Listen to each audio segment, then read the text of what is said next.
Good evening all. അപ്പോൾ ഇന്ന് നമ്മൾ ഡിസ്കസ് ചെയ്യാൻ പോകുന്നത് NCERTയിലെ 15th ചാപ്റ്റർ ആണ്, അതായത് body fluids and circulation. Body fluids and circulation എന്ന് പറഞ്ഞാൽ എന്താ, എല്ലാവർക്കും അറിയില്ലേ? ബോഡി ഫ്ലൂയിഡ്സിൽ നമ്മൾ ആദ്യമായിട്ട് ഡിസ്കസ് ചെയ്യാൻ പോകുന്നത് ബ്ലഡിനെ പറ്റിയിട്ടാണ്. ഓക്കെ, ബ്ലഡ് സെൽസ് എവിടെയാണ് ഫോം ചെയ്യുന്നത്? റെഡ് ബോൺ മാരോ, എല്ലാവർക്കും അറിയാം. അപ്പോൾ ഈ ബ്ലഡ് ഫോം ചെയ്യുന്ന ആ പ്രോസസ്സിന് പറയുന്ന പേരെന്താണ്? ഹെമറ്റോപോയിസിസ്. ഓക്കെ, അപ്പോൾ ബ്ലഡ് ഫോം ചെയ്യുന്നത് ബോൺ മാരോയിലാണെന്ന് പറഞ്ഞു. പക്ഷേ എംബ്രിയോണിക് സ്റ്റേജിൽ ബ്ലഡ് ഫോം ചെയ്യുന്നത് ബോൺ മാരോയിലല്ല. അതായത് ഏറ്റവും ആദ്യം first sight of blood cell formation പറയുന്നത് യോക്ക് സാക്ക് ആണ്. യോക്ക് സാക്കിൽ നിന്ന് പതുക്കെ അത് ലിവറിലേക്ക് ഷിഫ്റ്റ് ചെയ്യും, പിന്നെ അവിടെ നിന്ന് സ്പ്ലീനിലേക്കും, പിന്നെ അഡൾട്ടിലാണ് റെഡ് ബോൺ മാരോയിലേക്ക് മേജർ സിന്തസിസ് മേജർ ആയിട്ടുള്ള ബ്ലഡ് സിന്തസിസ് ബോൺ മാരോയിൽ നടക്കുന്നത് അഡൾട്ടിലാണ്. ഓക്കെ, നമുക്ക് ബ്ലഡിന്റെ കോമ്പണൻസിലേക്ക് നോക്കാം. ബ്ലഡിന് മെയിൻ ആയിട്ട് 2 കോമ്പണൻസ് ആണുള്ളത്. ഒന്ന് പ്ലാസ്മ, 2 ഫോംഡ് എലമെന്റ്സ്. അപ്പോൾ പ്ലാസ്മ എത്ര പെർസെൻറ്റേജ് ഉണ്ട്? 55%. അതായത് ബ്ലഡിന്റെ 55% പ്ലാസ്മയാണ്. പിന്നെ ഫോംഡ് എലമെന്റ്സ് ബാക്കി 45%. ഓക്കെ, പ്ലാസ്മയെ പറ്റി പറയുമ്പോൾ പ്ലാസ്മയിൽ എന്തൊക്കെയാണ് ഉള്ളത്? 90 to 92% വാട്ടറും 6 to 8% സൊല്യൂട്ടും. ഈ സൊല്യൂട്ടിൽ എന്തൊക്കെയാ വരാൻ നോക്കാം. സിമ്പിൾ ആയിട്ട് പറയുകയാണെങ്കിൽ സൊല്യൂട്ടിൽ കുറച്ച് പ്രോട്ടീൻസ് ഉണ്ടാവും, പിന്നെ വേസ്റ്റ് പ്രോഡക്ട്സ് ഉണ്ടാവും, പിന്നെന്താ കുറെ ന്യൂട്രിയൻസ് ഉണ്ടാവും, ഗ്യാസസ് ഉണ്ടാവും.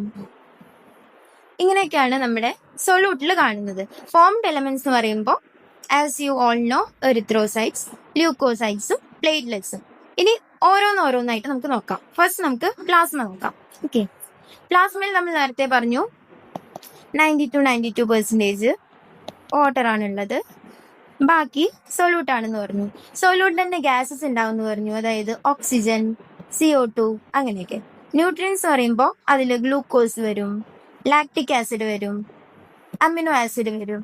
ഓക്കെ, പിന്നെ വേസ്റ്റ് പ്രോഡക്റ്റ് എന്ന് പറയുമ്പോൾ എന്താണ് നമ്മുടെ ബോഡിയിൽ പ്രൊഡ്യൂസ് ചെയ്യുന്ന വേസ്റ്റ്? മെയിൻ ആയിട്ട് യൂറിയ, യൂറിക് ആസിഡ് അങ്ങനെയൊക്കെ. ഇനി ഇലക്ട്രോലൈറ്റ്സ് എന്ന് പറയുമ്പോൾ അറിയാം, സോഡിയം, പൊട്ടാഷ്യം അങ്ങനെയുള്ള അയോൺസ്. പിന്നെ പ്രോട്ടീൻസ്, ഇതാണ് നമ്മൾ മെയിൻ ആയിട്ടും പ്രോട്ടീൻസിലേക്കാണ് നമ്മൾ ഫോക്കസ് ചെയ്യാൻ പോകുന്നത്. ഓക്കെ, പ്രോട്ടീൻസ് മെയിൻ ആയിട്ട് 3 തരാണുള്ളത്: ആൽബുമിൻ, ഗ്ലോബുലിൻ, ഫൈബ്രിനോജൻ. ആൽബുമിൻ എവിടെ കേട്ടിട്ടുള്ളത്?